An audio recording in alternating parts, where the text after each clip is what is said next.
चलिए देखते हैं land law and other local laws. ये LLB 5वें सेमेस्टर का है। लैंड लॉ एक भाग है। उत्तर प्रदेश जमींदारी उन्मूलन एवं भूमि सुधार अधिनियम 1950 की प्रमुख विशेषताओं का संक्षेप में जो है बताना है।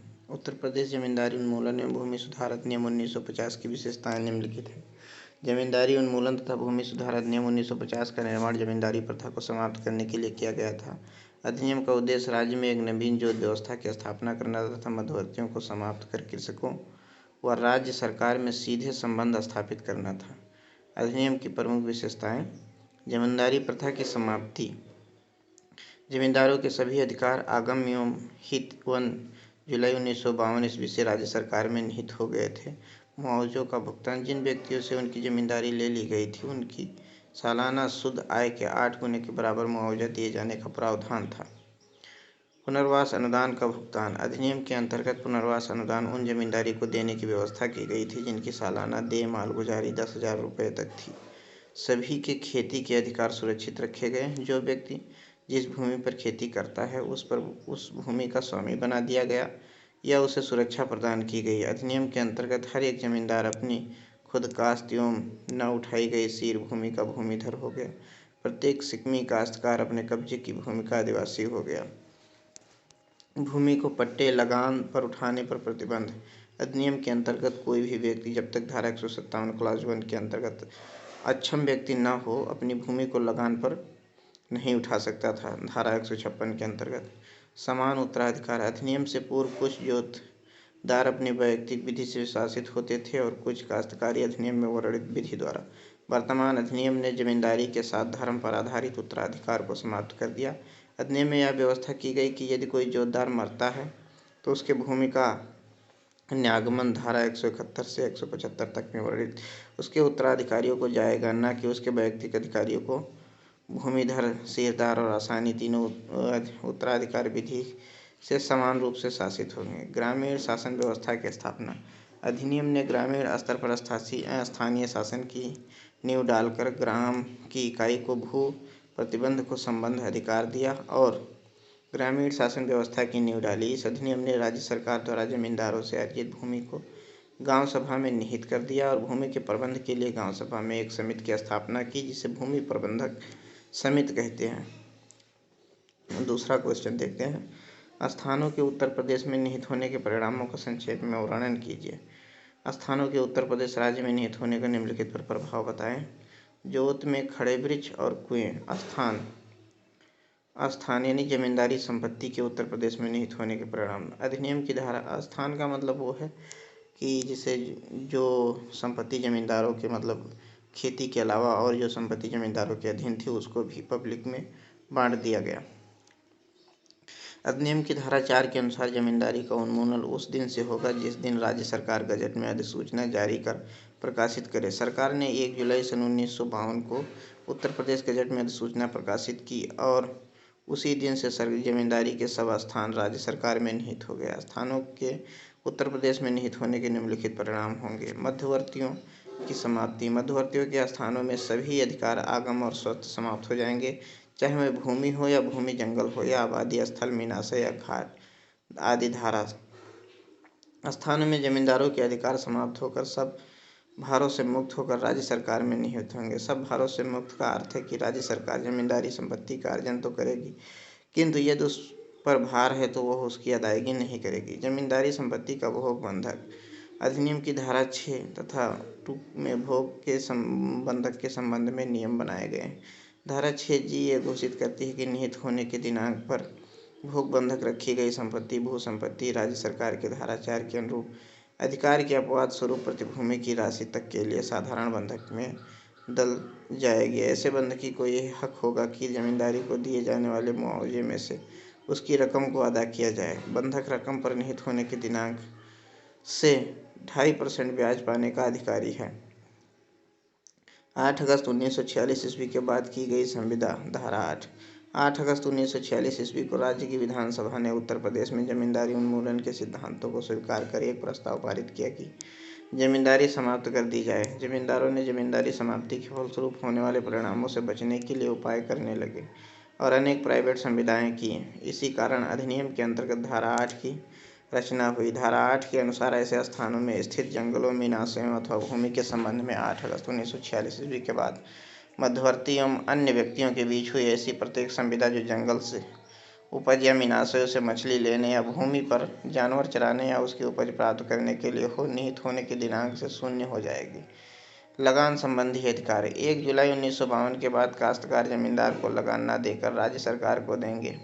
इस तिथि के बाद जमींदार किसी काश्तकार या व्यक्ति से लगान, अववाब, सायर और स्थानीय कर नहीं लेगा। यदि जमींदारी ने 1 जुलाई सन 1952 ईस्वी से किसी काश्तकार से लगान आदि किसी संविदा के अंतर्गत अकृत ले लिया है तो राज्य सरकार उस धनराशि को जमींदार से वसूल करेगी, न कि काश्तकार से। निहित होने के पूर्व का कोई बकाया लगान आदि किसी एक काश्तकार के पास तो जमींदार काश्तकार से वसूल लेगा। न्यायिक कार्यवाहियाँ यदि मध्यवर्ती और किसी व्यक्ति के बीच मुकदमा चल रहा हो और व्यक्ति के पक्ष में डिक्री पारित हो जाता है और वह संपत्ति राज्य सरकार का अनुदान अंग्रेजी शासन द्वारा दिया गया था और सनद जारी कर उसका पुष्टिकरण किया गया था, वो सब समाप्त कर दिया गया। कुओं, वृक्षों एवं इमारतों का बंदोबस्त उसके स्वामियों के साथ होना। धारा 9 यह वर्णन करती है कि भवन उसके मालिकों के पास बने रहेंगे और इन इमारतों के स्थल का उन मालिकों के साथ राज्य सरकार द्वारा बंदोबस्त कर दिया जाएगा। न केवल इमारतों के स्थल और कुओं के स्थल का बंदोबस्त उनके स्वामियों के साथ किया जाएगा, वरन इमारत स्थल या कुओं के स्थल से संबंधित क्षेत्र का बंदोबस्त भी उनके स्वामियों के साथ कर दिया जाएगा। धारा 9 अतिक्रमण का कोई हक प्रदान नहीं करता है। बुंधन सिंह बनाम नबी बख्श 1970 वर्ष घेर इमारत है और इससे संलग्न भूमि का बंदोबस्त भी इसके स्वामी के साथ कर दिया गया है। रामदिया बनाम ग्राम समाज सरकारी रकमों एवं मालगुजारी का बकाया। राज्य सरकार जमींदारी समाप्ति के बाद भी निहित होने के दिनांक के पूर्व के बकाया देय को वसूल करेगी। राज्य सरकार मुआवजों से भुगतान कर लेगी। यदि मुआवजों से भी उसका रकम पूरा भुगतान न कर सका तो राज्य सरकार धारा 279 के अंतर्गत उपबंधित किसी भी ढंग से शेष रकम वसूल कर सकेगी। आगम का अनुदान एवं पुष्टिकरण जमींदारी संपदा संबंधी आगम के सभी अनुदान एवं पुष्टिकरण समाप्त हो जाएंगे। अधिनियम की धारा 6 का प्रावधान करती है कि इस प्रकार अर्जित जमींदार की भूमि का तथा ऐसी भूमि या उसकी मालगुजारी से संबंध रखने वाले अधिकारों और आगम का पुष्टिकरण समाप्त हो जाएगा। उदाहरण के लिए 1859 ईस्वी में अवध के तालुकदारों की जमींदारी संपदा। नए जोतदारों का उदय अधिनियम के प्रभाव में आने के समय राज्य की जोत व्यवस्था उत्तर प्रदेश काश्तकारी अधिनियम से प्रशासित होगी। उस अधिनियम में 14 प्रकार के जोतदार थे। इस अधिनियम द्वारा निम्नलिखित 4 प्रकार के जोतदार बताए गए: भूमिदार, सीरदार, आदिवासी और असामी। वर्तमान समय में अधिनियम की धारा 129 में 4 प्रकार के जोतदार हैं: संक्राम्य अधिकार वाला भूमिधर, असंक्राम्य अधिकार वाला भूमिधर, असामी और सरकारी पट्टेदार। जमींदार के अधिकार से बचे रहें। जमींदारी उन्मूलन के बाद निम्नलिखित अधिकार जमींदारों के पास बचे रहे: काश्तकारी अधिकार और बकाया लगान आदि वसूलने का अधिकार, चालू खान को चालू रखने का अधिकार, सुखाधिकार तथा ऐसे अन्य अधिकार, कुएं और वृक्ष और इमारत, कृषि का अधिकार। काश्तकारी अधिकार जमींदारों को जमींदारी समाप्त कर दी गई लेकिन काश्तकारी अधिकार उसके पास बना रहा। प्रत्येक जमींदार अपनी बाग भूमि, खुद काश्त भूमि का और बिना उठाई सीर भूमि का भूमिधर बन गया और वह उसी के पास रह गई। निहित होने के दिनांक के पूर्व के लगान, सायर, अववाब आदि जमींदार काश्तकार से वसूल कर सकेगा। चालू खान के चालू रखने का अधिकार धारा 7, सुखाधिकार तथा ऐसे अन्य अधिकार, कुएं में वृक्ष और इमारत धारा 9, कृषि का अधिकार। प्रतिकार तथा पुनर्वास अनुदान से आप क्या समझते हैं? प्रतिकार और पुनर्वास में अंतर आइए देखते हैं। प्रतिकाश और पुनर्वास क्या है? उत्तर प्रदेश जमींदारी विनाश एवं भूमि व्यवस्था अधिनियम 1950 प्रतिकार और पुनर्वास अनुदान दोनों दिए जाने का प्रावधान करता है। जमींदारी को उसके जमींदार के बदले प्रतिकार तथा पुनर्वास अनुदान दिया गया। प्रतिकार किसी संपत्ति का स्वामी जब उस संपत्ति से वंचित किया जाता है तो उसके बदले में जो रकम उस स्वामी को दी जाती है उसे प्रतिकार कहा जाता है। जैसे किसी संपत्ति का स्वामी जब उस संपत्ति से वंचित किया जाता है तो उसके बदले में जो रकम उसे स्वामी को दी जाती है उसे प्रतिकर कहा जाता है। जमींदारों को देय प्रतिकर की रकम सामान्य पक्की निकासी की 8 गुनी होगी। इस रकम पर 2.5% वार्षिक की दर से ब्याज मिलेगा। धारा 27 के अनुसार प्रत्येक जमींदार यानी मध्यवर्ती जिसके अधिकार, हक या हित इस अधिनियम के निर्देशों के अधीन उसकी जमींदारी संपत्ति में प्राप्त किए जाएंगे, वह प्रतिकर पाने का हकदार होगा। जिन जमींदारों की जमीन उत्तर प्रदेश सरकार ने समाप्त कर दी, ऐसे प्रत्येक जमींदार को मुआवजा दिया जाएगा। पुनर्वास अनुदान, रिहैबिलिटेशन ग्रांट।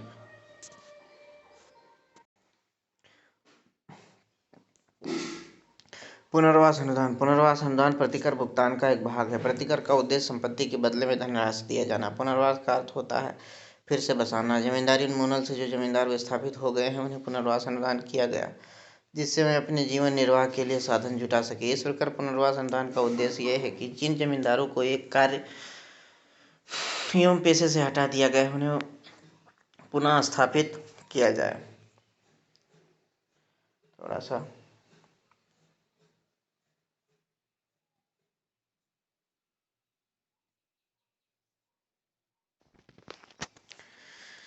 पुनर्वास का अर्थ होता है फिर से बसाना। जमींदारी उन्मूलन से जो जमींदार विस्थापित हो गए हैं उन्हें पुनर्वास अनुदान दिया गया, जिससे वह अपने जीवन निर्वाह के लिए साधन जुटा सके। इस प्रकार पुनर्वास अनुदान का उद्देश्य ये है कि जिन जमींदारों को एक कार्य एवं पेशे से हटा दिया गया है उन्हें पुनः स्थापित किया जाए और उन्हें ऐसा अवसर दिया जाए कि वे अपने जीविकोपार्जन के पर्याप्त साधन जुटा सके, अपने आप को पुनः किसी उत्पादन कार्यों में लगा सके। पुनर्वास अनुदान सब जमींदार को नहीं दिया गया। छोटे जमींदारों को उनकी शुद्ध आय का 20 गुना और छोटे में सबसे बड़े जमींदारों को उनकी शुद्ध आय का केवल 1 गुना पुनर्वास अनुदान दिया गया। पुनर्वास अनुदान क्रमिक मान के आधार पर दिया गया। पुनर्वास अनुदान पाने के हकदार व्यक्ति, धारा 73 के अनुसार पुनर्वास उन्हीं जमींदारों को मिलेगा जिनकी संपूर्ण राजस्व 10,000 रुपये तक है।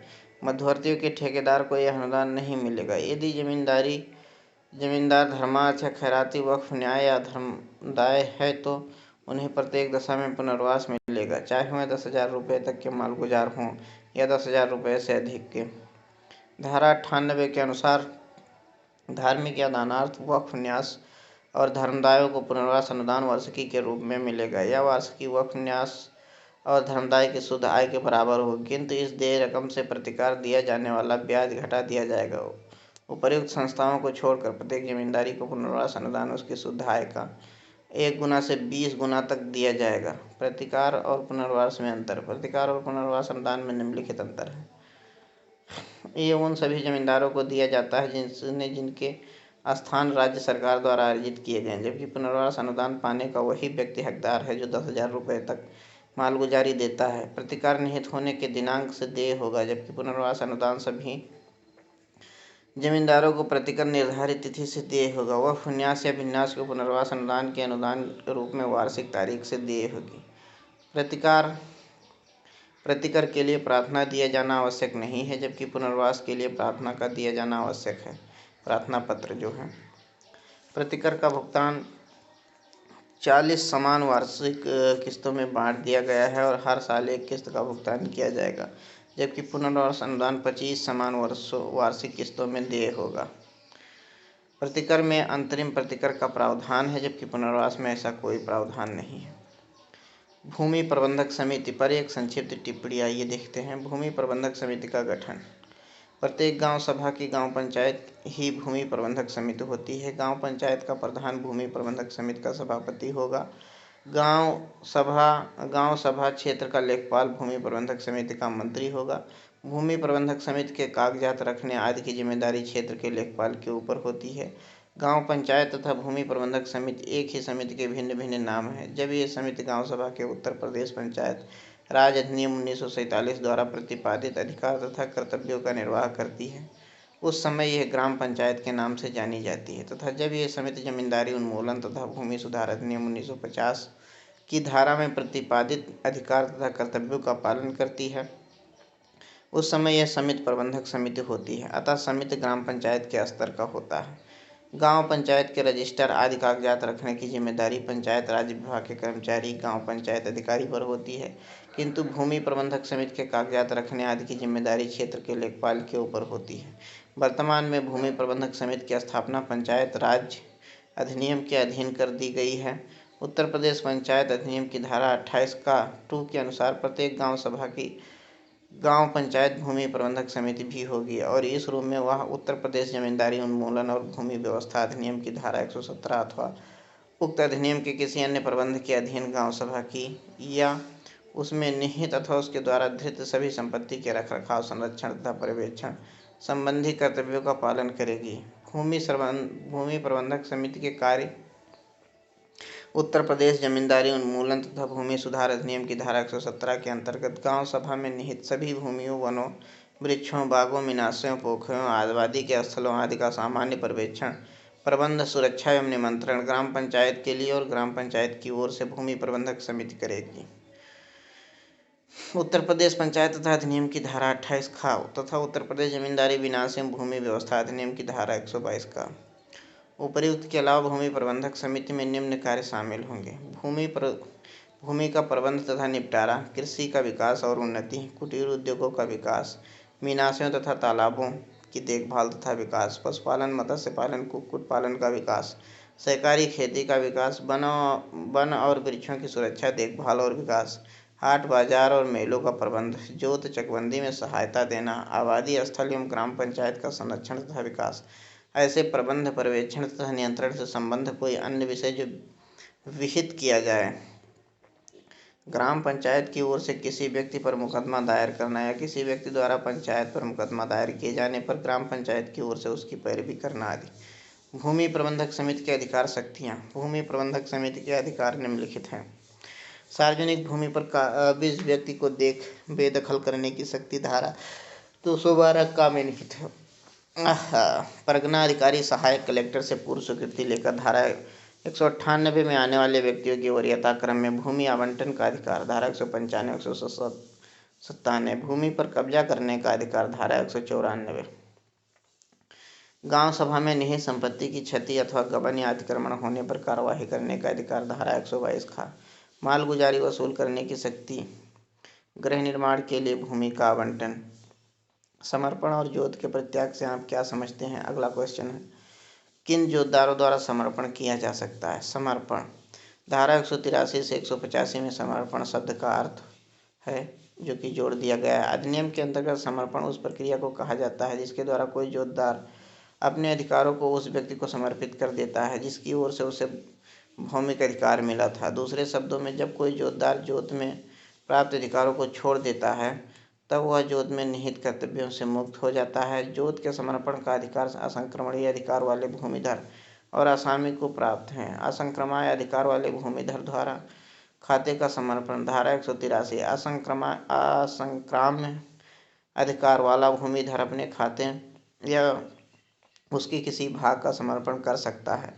समर्पण के लिए कब्जा छोड़कर तहसीलदार को लिखित प्रार्थना पत्र देगा और भूमि प्रबंधक समिति को अपने ऐसे विचार की लिखित नोटिस देगा। प्रतिबंध: यदि खाते या उसके भाग को बंधक रख दिया गया हो तब बंधक का मोचन कराने के बाद ही समर्पण किया जा सकता है। आसामी द्वारा खाते का समर्पण धारा 184। आसामी भूमि प्रबंधक समिति या क्षेत्रपति को जैसी भी दशा हो अपने ऐसे विचार का लिखित नोटिस देकर और खाते का कब्जा छोड़कर अपने कुल खाते का समर्पण कर सकता है, परंतु उसके केवल भाग का नहीं। जोत का परित्याग। अधिनियम में परित्याग का अर्थ जोत का प्रयोग न करने से है। धारा 186 के अनुसार यदि कोई असंक्रमण अधिकारों वाला भूमिधर जो वयस्क, पागल या जड़ न हो या आसामी अपना खाता लगाकर 2 कृषि वर्षों तक कृषि, बागवानी या पशुपालन जिसके अंतर्गत मत्स्य संवर्धन और कुक्कुट पालन भी है से संबंध रखने और किसी प्रयोजन के लिए काम न लाया हो तो तहसीलदार, गांव सभा या क्षेत्रपति के प्रार्थना पत्र अथवा अन्य किसी प्रकार से तथ्यों की जानकारी होने पर ऐसे असंक्रमण अधिकार वाले भूमिधर या आसामी को जैसी भी दशा हो इस आशय को नोटिस जारी कर सकता है कि वह इस बात का कारण दिखलाए कि खाता परित्यक्त क्यों न समझा जाए। यदि जोतदार उपस्थित होकर नोटिस के प्रति आपत्ति उठाता है तो तहसीलदार नोटिस को निरस्त कर देगा। यदि जोतदार नोटिस के प्रति आपत्ति नहीं उठाता है या सुनवाई की तिथि पर उपस्थित नहीं होता है तो तहसीलदार धारा 186 के प्रधान शक्ति को प्रयोग करते हुए जोतदार से के जोत को परित्यक्त घोषित कर देगा यदि जोतदार निश्चित तिथि पर उपस्थित होकर जोत की कृषि आदि के कार्यों के लिए प्रयोग करेगा। धारा 186 के अंतर्गत कार्यवाही केवल असंक्रमण्य अधिकार वाले भूमिधर अथवा असामी के विरुद्ध की जा सकती है, असंक्रमण अधिकार वाले भूमिधर के विरुद्ध नहीं। यदि जोत किसी असंक्राम्य अधिकार वाले भूमिधर की हो तो भूमि प्रबंध समिति तथा यदि जोत असामी की हो तो मुख्य जोतदार दोनों प्रकार के भूमिधर अथवा गांव सभा जोत पर अधिकार करने की अधिकारिणी होगी। सार्वजनिक भूमि से बेदखल करने की संक्षिप्त प्रक्रिया क्या है? असामी की बेदखल किन अधिकारों पर किया जा सकता है? सार्वजनिक भूमि को धारा 212 में सार्वजनिक उपयोग की भूमि से व्यक्तियों की बेदखली की शर्तें दी गई। धारा 212 में सार्वजनिक उपयोग की भूमि से व्यक्तियों की बेदखली के संबंध में सरसरी प्रक्रिया दी गई है। सार्वजनिक उपयोग की भूमि से बेदखली धारा 212 के अनुसार यदि 8 अगस्त 1946 ईस्वी को या उसके बाद किसी मध्यवर्ती ने कोई ऐसी भूमि जो अभिलिखित या परंपरागत या सार्वजनिक पशुचर भूमि, शमशान, कब्रिस्तान, तालाब, पोखरा, रास्ता या खलिहान थी, अपने जोत में कर लिया है, या यदि ऐसी कोई भूमि किसी व्यक्ति को काश्तकारी या बागदारी पर उठा दी गई है, तो ऐसा मध्यवर्ती या व्यक्ति ऐसा प्रतिकार देने पर जो नियत किया जाए। धारा 199 में किसी बात के होते हुए भी गांव सभा द्वारा प्रस्तुत वाद पर उस भूमि से बेदखल किया जा सकता है।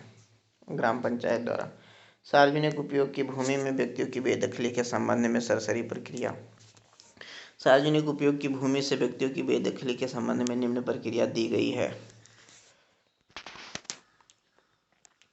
कलेक्टर को प्रार्थना पत्र। धारा 212 के निर्देशों पर विपरीत प्रभाव डाले बिना भूमि प्रबंधक समिति का सभापति, सदस्य, सेक्रेटरी धारा 212 में अविदिष्ट भूमि पर कब्जा रखने वाले व्यक्ति की भूमि से बेदखली के लिए प्रार्थना पत्र कलेक्टर को प्रस्तुत कर सकता है। कलेक्टर के संतुष्ट होने पर की कार्यवाही करने का पर्याप्त कारण है। काबिज व्यक्ति को लिखित आदेश। यदि प्रार्थना पत्र में दिए गए ब्यौरे से तथा प्रार्थी के शपथ पर दिए गए बयान पर विचार करने के पश्चात कलेक्टर संतुष्ट हो कि कार्यवाही करने का पर्याप्त कारण है तो वह उस व्यक्ति को जिसके विरुद्ध प्रार्थना पत्र दिया गया है कलेक्टर द्वारा निश्चित अवधि के भीतर उपस्थित होने और इसे बेदखली की आज्ञा क्यों न दी जाए नोटिस देगा और उसमें अपने उक्त समाधान का कारण लिखेगा।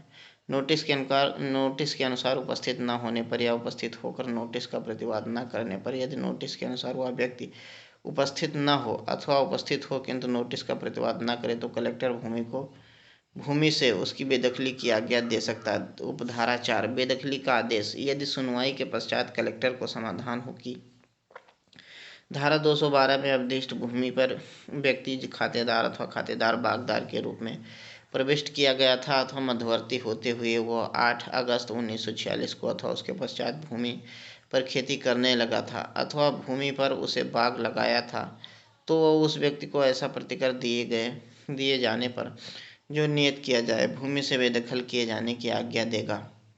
जिसके विरुद्ध बेदखली का आदेश दिया गया है उसके वाद संस्थित किया जाना। जिस व्यक्ति के विरुद्ध बेदखली का आदेश कलेक्टर द्वारा दिया गया है वो भी अपने अधिकार को स्थापित करने के लिए वाद दाखिल कर सकता है। बेदखली के आदेश में मुआवजा भुगतान का आदेश अवश्य होना चाहिए। मुआवजा की अदायगी बेदखली की पूर्व शर्त है। धारा 212 उपधारा 6 यदि बेदखली के आदेश में मुआवजा भुगतान का आदेश शामिल नहीं है तो बेदखली का आदेश वैध नहीं है। असामी की बेदखली के आधार अधिनियम के अंतर्गत सृजित जोतदारों में असामी निरंतर श्रेणी का जोतदार बनाया गया था। वास्तव में असामी अधिकार ऐसे काश्तकारों को दिया गया है जो दूसरे की जोत पर कृषि कर रहे थे। असामी के अधिकार असंक्रमण एवं दाय योग्य होता है। भूमि पट्टे पर उठाने पर धारा 156 से 166 असामी की जोत के बेदखल किया जा सकता है जब वह धारा 157 के अंतर्गत अक्षम न होते हुए भी भूमि को पट्टे पर उठा देता है या किसी ऐसी संस्था को पट्टे पर उठा देता है जो कृषि, बागवानी या पशुपालन में शिक्षा देने के लिए स्थापित शिक्षण संस्था नहीं है। जोत का उपयोग खेती आदि कार्यों में उपयोग न करने पर धारा 146 से 204 जब कोई असामी अपनी जोत का उपयोग कृषि, बागवानी, पशुपालन के अतिरिक्त अन्य किसी प्रयोजन के लिए करता है या टैंक या भूमि का असामी कृषि फसल उगाने के अतिरिक्त किसी अन्य प्रयोजन के लिए करता है तो वो बेदखल किया जा सकता है, बकाया लगान की टिकरी की धनराशि की अदायगी न करने पर। धारा 202, जब असामी ने सार्वजनिक उपयोग की भूमि पर 8 अगस्त 1946 के पूर्व कब्जा किया हो। धारा 212 और धारा 200 का ठेकेदार के कब्जे के अस्थाना पर ठेका काल समाप्त होने पर। धारा 13, 2 और 18 क्लास 1 भूमिधर के स्वत्व समाप्त हो जाने पर। धारा 191, पट्टे की अवधि की समाप्ति पर टोकिया रीत वन लगाने के लिए दी गई भूमि पर खेती करना संभव हो जाने पर। भरण पोषण के भत्ते का अधिकार समाप्त हो जाने पर। अक्षम भूमिधर का असामी, जब भूमिधर की अक्षमता समाप्त हो गई है। अगला क्वेश्चन देखते हैं, असामी के अधिकार संक्षिप्त में लिखिए और अवैध बेदखली पर असामी को क्या उपचार प्राप्त हैं। असामी के अधिकार, असामी तीसरे नंबर का जोतदार है और असामी के अधिकार न संक्रमण होता है और न ही वंशानुगामी। असामी या तो वे लोग हैं जिनका दाखिल गांव सभा द्वारा उस पर भूमि पर किया गया है जिस पर असंक्राम्य अधिकार वाले को भूमिधर अधिकार प्राप्त नहीं हो सकते, अथवा वे लोग हैं जिन्हें अधिनियम के अनुसार भूमिधर ने अपनी जोत भूमि लगान पर उठा दी है। इस प्रकार कोई व्यक्ति या तो अक्षम भूमिधर का असामी होता है या ग्राम पंचायत का। असामी के अधिकार निम्नलिखित हैं। भूमि का उपयोग करने का अधिकार। धारा 146, असामी अपनी भूमि का उपयोग कृषि, बागवानी, पशुपालन जिसमें मत्स्य पालन और कुक्कुट पालन भी है से संबंधित किसी भी प्रयोजनार्थ उपयोग कर सकता है। भूमि को पट्टे पर उठने का अधिकार। धारा 156 से और 157, सामान्यतः असामी अपनी भूमि का पट्टा नहीं कर सकता है, किंतु अगर असामी को भूमि जमींदारी या क्षेत्रपति से भरण पोषण वृत्ति के एवज में मिली थी और वो असामी धारा 157 क्लास 1 के अंतर्गत अक्षम व्यक्ति है तो वह भूमि पट्टे पर उठा सकता है। जो व्यक्ति भूमि पट्टे पर लेगा उस पर वो इस असामी का असामी होगा।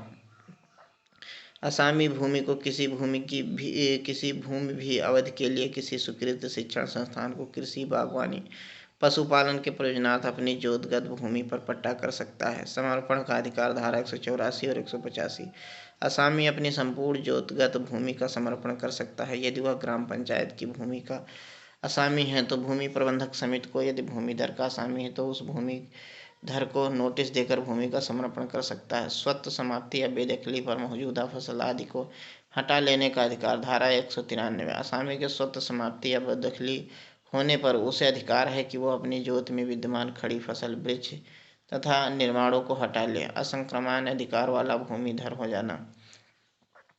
धारा 204 के अनुसार जब किसी असामी का असामी बने रहने का हक समाप्त हो जाता है या अवधि काल समाप्त हो जाती है और उस मियाद काल में बेदखली का वाद दायर नहीं किया जाता है तो मियाद काल में ऐसा असामी असंक्रमण अधिकार वाला भूमिधर हो जाएगा। अवैध ढंग से कब्जा विहीन किए गए असामी को उपचार। धारा 212 खा एवं धारा 209। धारा 212 खा के अधीन अवैध बेदखली के उपचार निम्नलिखित हैं। कब्जा प्राप्ति के लिए वाद दाखिल कर सकता है या गलत बेदखली के लिए मुआवजा पाने के लिए वाद संस्थित कर सकता है। कब्जा प्राप्ति एवं गलत बेदखली के लिए मुआवजा पाने दोनों के लिए वाद दायर कर सकता है। असामी धारा 212 खा में उल्लिखित उपचार तभी कर सकता है जब वह अवैध बेदखली के समय जोत का उपयोग कृषि आदि परियोजनाओं के लिए कर रहा था। धारा 212। धारा 209 के अधीन बेदखली का उपचार निम्नलिखित है। यदि असामी को जोत से बेदखल करने वाला अतिक्रमणी है तो असामी ऐसे अतिक्रमणी के विरुद्ध वाद ला सकेगा।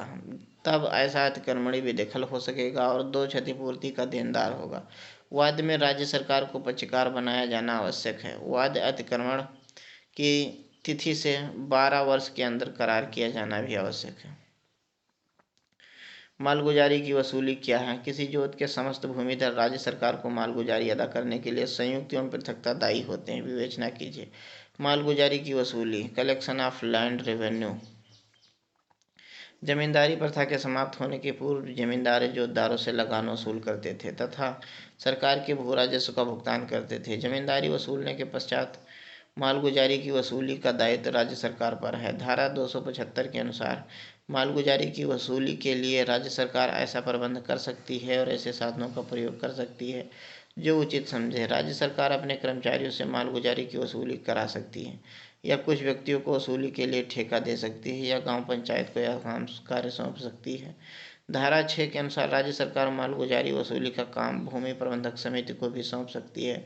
इसके लिए गजट में अधिसूचना का प्रकाशन आवश्यक होगा। राज्य सरकार ने गजट में अधिसूचना जारी करके मालगुजारी की वसूली का भार भूमि प्रबंधक समिति को देने का अधिकार कलेक्टर को प्रत्यायोजित कर दिया है, किंतु अभी तक कलेक्टर ने किसी भूमि प्रबंधक समिति को मालगुजारी वसूली का काम नहीं दिया है। जिले की मालगुजारी वसूली का दायित्व कलेक्टर पर है। तहसील की मालगुजारी के लिए तहसीलदार जिम्मेदार है। प्रत्येक तहसील में मालगुजारी की वसूली नियुक्ति अमीन द्वारा की जाती है। इन अमीनों का पर्यवेक्षण नायब तहसीलदार और तहसीलदार द्वारा होता है। अमीन प्रत्येक भूमिधर के घर जाकर वसूली करते हैं। उन्हें जो भी रकम प्राप्त है उसकी रसीद देते हैं। जोतदार मालगुजारी तहसील में भी जमा कर सकते हैं और उसकी वसूली को जमाबंदी रजिस्टर में दर्ज करा दिया जाता है। किसी जोत के संयुक्त भूमिधर राज्य सरकार को मालगुजारी अदा करने के लिए संयुक्त रूप पर एवं पृथकता दायी। धारा 243 यह प्रावधान करती है कि किसी जोत में सभी भूमिधर संयुक्त रूप से और पृथक रूप से तत्सम निर्धारित मालगुजारी को अदायगी की जिम्मेदारी न केवल भूमिधर पर है वरन उन सभी पर है जो भूमिधर के स्वत्व को उत्तराधिकार, क्रय, दान आदि तरीके से प्राप्त होते हैं। ऐसे व्यक्ति देय मालगुजारी के सभी बकाये के लिए भी जिम्मेदार होंगे। उदाहरण के लिए जोत में आ, बा, सा 3 भाई हैं और आपस में भूमि का बंटवारा कर अलग अलग काबिज हैं। यदि संपूर्ण जोत की मालगुजारी 300 रुपया है तो तीनों भाई संयुक्त रूप से पृथक रूप से 300 रुपये देने के लिए बाध्य हैं। राज्य सरकार चाहे तो आ, बा या सा से 300 रुपये के लिए वसूल कर सकती है या 100 रुपया प्रत्येक से वसूल कर सकती है। जब राज्य सरकार ने 300 रुपया आ से वसूल कर ली है तो आ को हक है कि वह 100 रुपये बा से तथा 100 रुपये सा से वसूल कर ले। इस प्रकार किसी जोत के समस्त भूमिधर राज्य सरकार को मालगुजारी देने के लिए संयुक्त रूप से पृथक रूप से दायी हैं। दाखिल खारिज का अर्थ। उत्तर प्रदेश भू राजस्व अधिनियम 1901 के अंतर्गत दाखिल खारिज की प्रक्रिया का उल्लेख कीजिए। दाखिल खारिज एवं सुधार में अंतर कीजिए। दाखिल खारिज का अर्थ होता है वार्षिक रजिस्टर में जोतदार के नाम को निकालकर उसके स्थान पर अन्य जोतदार या क्रेता का नाम दर्ज करना। दाखिल खारिज की प्रक्रिया तब होती है जब भूमि के कब्जे में कोई परिवर्तन होता है। ये परिवर्तन 2 प्रकार से हो सकता है, उत्तराधिकार द्वारा और अंतरण द्वारा। उत्तराधिकार द्वारा जब किसी जोतदार की मृत्यु हो जाती है तो उसकी संपत्ति धारा 171 से 175 के उत्तराधिकारियों का नाम खतौनी में दर्ज किया जाता है। ये है तो वसीयतदार का नाम खतौनी में दर्ज किया जाता है। निर्विवाद उत्तराधिकार के मामलों में वार्षिक रजिस्टरों का संशोधन। जहां कोई व्यक्ति उत्तराधिकार द्वारा किसी भूमि का कब्जा प्राप्त करता है तो कानून को जांच करेगा और यह पाता है कि मामला विवाद रहित है तो उस वार्षिक रजिस्टर में उसका नाम दर्ज करेगा। धारा 34 यह उपबंध करती है कि प्रत्येक व्यक्ति जो उत्तराधिकार संबंधी भूमि पर कब्जा करता है उसे कब्जे में परिवर्तन की सूचना तहसीलदार को 3 मास के अंदर देनी चाहिए। यह 3 मास उस दिन से गिना जाएगा जिस दिन उसे सूचना मिलती है कि कानूनगो ने उसका नाम धारा 33 के अंतर्गत दाखिल नहीं किया है। धारा 40 के अनुसार वार्षिक पंजिका में प्रविष्टियों के विषय में सभी विवादों का निर्णय कब्जे के आधार पर किया जाएगा। यदि इस धारा के अंतर्गत विवाद की जांच के दौरान कलेक्टर या तहसीलदार अपने को इस बात से संतुष्ट नहीं कर पाता है कि कौन पक्षकार काबिज है तो वह संक्षिप्त जांच कर निश्चित करेगा कि वह कौन व्यक्ति संपत्ति का श्रेष्ठ अधिकारी है और ऐसे व्यक्ति को कब्जा प्रदान करेगा। अंतरण द्वारा वाई ट्रांसफर। जब अंतरण द्वारा कब्जे में परिवर्तन हो तो काबिज व्यक्ति को अपने नाम परिवर्तन के लिए तहसीलदार के यहाँ रिपोर्ट करना चाहिए। धारा 34 रिपोर्ट की परिसीमा अवधि 3 मास है। यह 3 मास भी क्रय, दान, वक्फ द्वारा अंतरण में अंतरण तिथि से 3 मास और यदि पट्टे द्वारा अंतरण हुआ है तो कब्जा प्राप्ति से 3 मास गिना जाएगा। धारा 34 के अंतर्गत अंतरण की रिपोर्ट मिलने पर या किसी अन्य तरीके से उसकी जानकारी होने पर तहसीलदार जांच करेगा और अंतरण हुआ है तो खतौनी में संशोधन का आदेश देगा। धारा 35 संक्षेप में खतौनी, जिसे वार्षिक रजिस्टर भी कहा जाता है, में जोतदारों के नाम दर्ज होते हैं। जब किसी भूमि के कब्जे में परिवर्तन उत्तराधिकार या अंतरण द्वारा होता है तो उत्तराधिकार या अंतरिती का नाम खतौनी में जोतदार के स्थान पर दर्ज किया जाता है। नामांतरण की यह कार्यवाही कानून को स्वयं कर सकता है। यदि स्वयं नामांतरण नहीं करता है तो कब्जे के अंतरण की रिपोर्ट तहसीलदार को उत्तराधिकारी या अंतरिती द्वारा की दी जाएगी। धारा 34 तहसीलदार जांच के पश्चात खतौनी में संशोधन का आदेश देता है। धारा 35 यदि मामला विवादित है तो तहसीलदार विवाद का निस्तारण करने के बाद खतौनी में परिवर्तन का आदेश देता है। दाखिल खारिज एवं सुधार में अंतर। दाखिल खारिज एवं सुधार में निम्नलिखित अंतर है। वार्षिक रजिस्टर में दर्ज नाम को खारिज करके उसके स्थान पर किसी ऐसे व्यक्ति का नाम दर्ज किया जाता है जिसमें उत्तराधिकार में परिवर्तन के कारण या अंतरण के कारण अपना नाम दर्ज करने हेतु प्रार्थना पत्र प्रस्तुत किया गया है। ऐसी प्रक्रिया को दाखिल खारिज कहते हैं। जबकि रजिस्टर में किसी अशुद्ध तथा लोपों को कलेक्टर द्वारा शुद्धि का आदेश सुधार कहलाता है। दाखिल खारिज राजकोषीय प्रक्रिया है जबकि सुधार न्यायिक प्रक्रिया है। दाखिल खारिज सुपरवाइजर कानूनगो द्वारा किया जाता है। यह तहसीलदार द्वारा जबकि सुधार 39 के अंतर्गत कलेक्टर द्वारा किया जाता है। दाखिल खारिज करने वाला न्यायालय एक संक्षिप्त विचारण न्यायालय होता है और इसके मुख्य उद्देश्य ये है कि खतौनी में बिना प्रविष्टि के किसी भी कृषि भूमि को न छोड़ा जाए। जबकि सुधार का उद्देश्य राजस्व अभिलेखों को सही और दुरुस्त रखना होता है। दुरुस्ती प्रक्रिया में पक्षकारों को सुनवाई के पश्चात आदेश दिया जाता है। निर्विवाद उत्तराधिकार के मामले में दाखिल खारिज को स्वतः ही कानूनगो द्वारा दाखिल खारिज कर दिया जाता है। धारा 33 का जबकि धारा 39 के अंतर्गत कलेक्टर प्रार्थना पत्र या अन्यथा जानकारी होने पर अशुद्धि को ठीक कर सकता है। दाखिल खारिज के लिए प्रार्थना पत्र की अवधि कब्जा परिवर्तन की तिथि से 3 मास के भीतर तहसीलदार को दिया जाना चाहिए। जबकि सुधार के लिए प्रार्थना पत्र देने के लिए कोई परिसीमा काल विहित नहीं किया जाना है। उत्तर प्रदेश में अभिधारित भूमि के न्यागमन पर हिंदू उत्तराधिकार अधिनियमों के प्रावधानों का कोई प्रभाव नहीं पड़ता है। विवेचना कीजिए।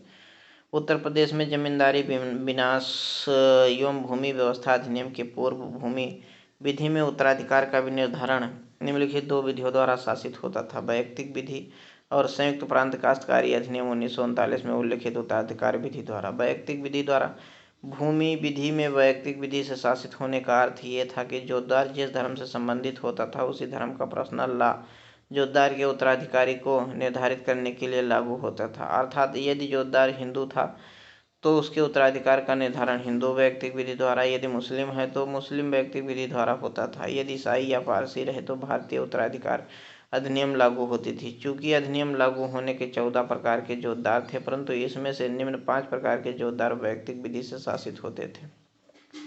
अस्थायी जोतदार, सरह मुअय्यन जोतदार, दखीलकार, गत स्वामित्व, अवधि के विशेष शर्तों वाले काश्तकार। संयुक्त प्रांत काश्तकारी अधिनियम 1939 द्वारा ऊपर वर्णित 5 किस्म की जोतदारों के अतिरिक्त जो जोतदार थे उनका अधिकार 1939 के काश्तकारी अधिनियम से शासित होता था। वर्तमान स्थिति उत्तर प्रदेश में थी। बंदोबस्त अधिकारी की नियुक्ति और अधिकारों का उल्लेख कीजिए।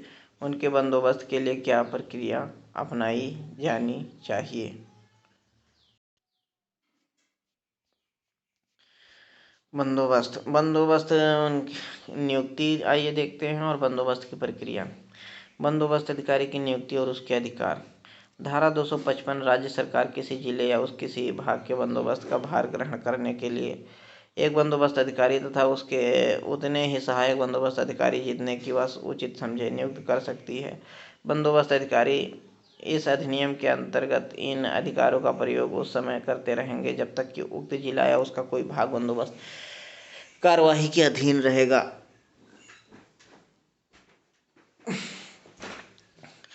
कलेक्टर के कार्यों का बंदोबस्त अधिकारी को अंतरित किया जाना है।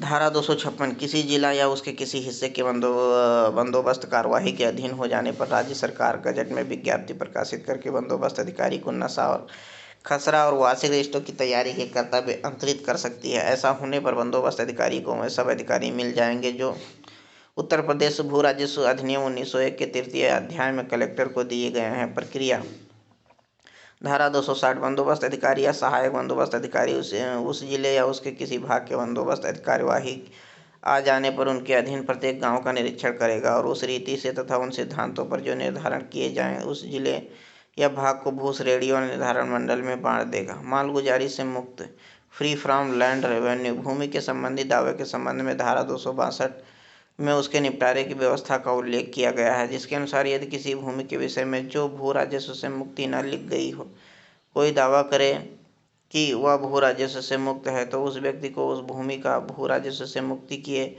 जाने का हक सिद्ध करना पड़ेगा। यदि वह ऐसा कर ले तथा बंदोबस्त अधिकारी को संतोष हो जाए कि वह मामला राज्य सरकार को सूचित किया जाएगा, राज्य सरकार इस संबंध में जो आज्ञा देगी वह अंतिम होगी। यदि वह व्यक्ति अपना हक सिद्ध करने में सफल न हो तो बंदोबस्त अधिकारी उस भूमि पर भू राजस्व निर्धारण करने के लिए कार्यवाही करेगा।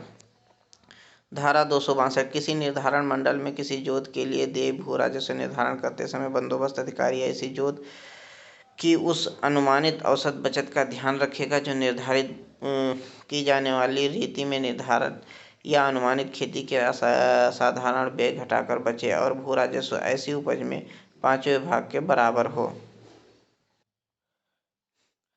घोषणात्मक वाद से आप क्या समझते हैं? इसको कौन दायर कर सकता है? घोषणात्मक वाद उन मुकदमों को कहते हैं जहां वादी न्यायालय से अपनी कानूनी हैसियत की घोषणा करने की प्रार्थना करता है। न्यायालय द्वारा ऐसा घोषित किए जाने पर उसकी हैसियत से स्पष्ट की जाती है और भ्रम का निवारण हो जाता है। घोषणात्मक वाद संबंधी कानून विशिष्ट अनुतोष अधिनियम 1963 की धारा 34 में दिया हुआ है।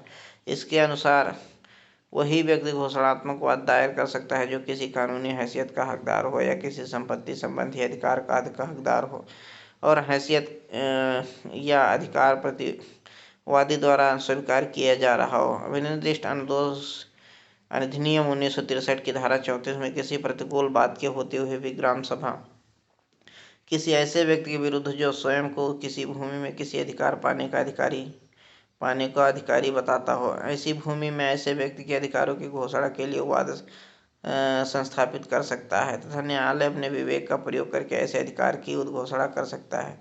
उदाहरणार्थ का एक ऐसा भूमिधर है जो अक्षम व्यक्ति नहीं है, वह अपनी भूमि बटाई पर खा को उठा देता है। यहाँ खा की कानूनी हैसियत स्पष्ट नहीं है, खा साझेदार है या का असामी है या भूमिधर है। विशिष्ट अनुतोष अधिनियम 1963 की धारा 34 के अंतर्गत ग्राम सभा का और खा पर कानूनी हैसियत की घोषणा के लिए वाद प्रस्तुत नहीं कर सकती, क्योंकि इस भूमि में ग्राम सभा कोई कानूनी हैसियत के हकदार नहीं है और न तो उसकी संपत्ति संबंधी अधिकार को प्रतिवादी ने इनकार किया है। विशिष्ट अनुतोष अधिनियम की धारा 34 में किसी बात के होते हुए भी गांव सभा का और खा के विरुद्ध केवल का के विरुद्ध खा के अधिनियम की धारा 229 के अंतर्गत प्रस्तुत कर सकती है।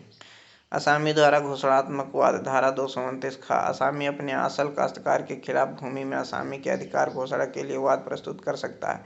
यह असामी पूरी जोत का हो सकता है या उसके किसी भाग का, वह अकेला असामी हो सकता है या किसी के साथ सह असामी भी असल काश्तकार जो प्रतिवादी बनाया ही जाएगा। साथ ही साथ अन्य व्यक्ति जो असल काश्तकार के अधीन अपने को उस भूमि का असामी बतलाता है उसे भी प्रतिवादी बनाया जाएगा। मुकदमा सहायक कलेक्टर प्रथम श्रेणी के न्यायालय में दायर किया जाएगा।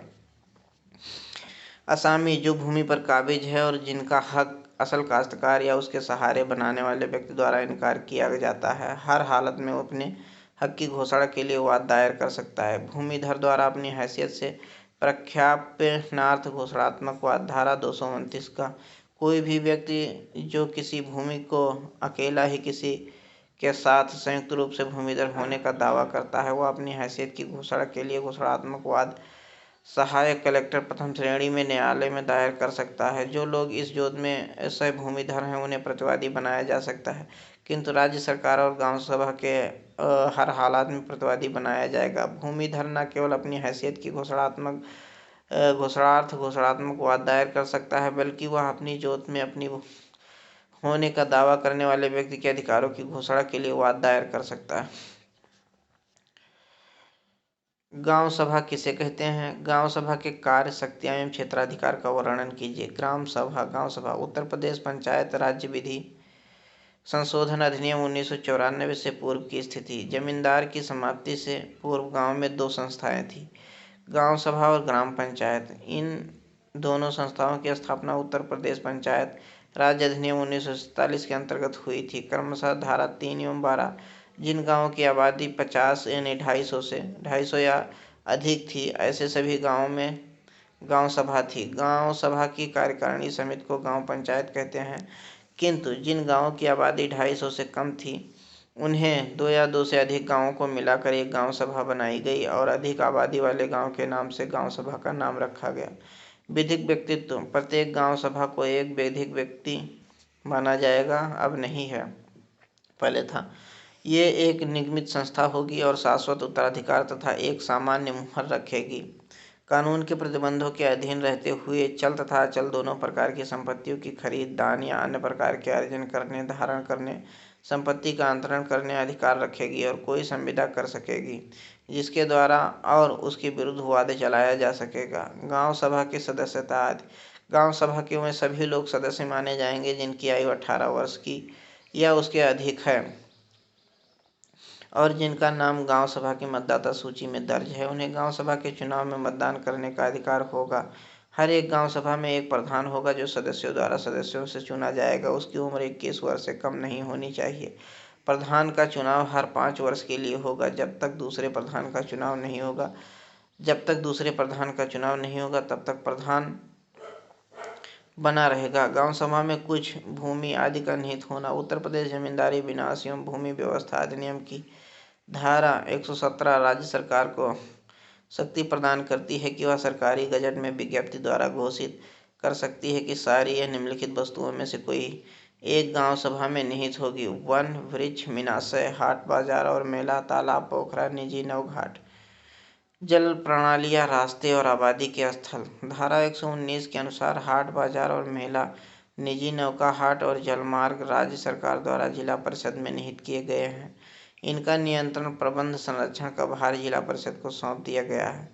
गांव सभा के कार्य, शक्तियां और क्षेत्राधिकार: गांव सभा के कार्य: गांव सभा के कार्यों को 2 भागों में विभाजित किया गया है, एक भूमि संबंधी कार्य और नंबर 2 भूमि संबंधी के कार्य के अलावा सामान्य कार्य। भूमि संबंधी कार्यों को करने की जिम्मेदारी भूमि प्रबंधक समिति पर है जो गांव सभा की ओर से करती सामान्य कार्यों आदि के करने की जिम्मेदारी गांव पंचायत को सौंपी गई है जो गांव सभा की ओर से कार्य करती हैं, किंतु कुछ कार्य ऐसे हैं जो गांव सभा द्वारा ही किए जाते हैं।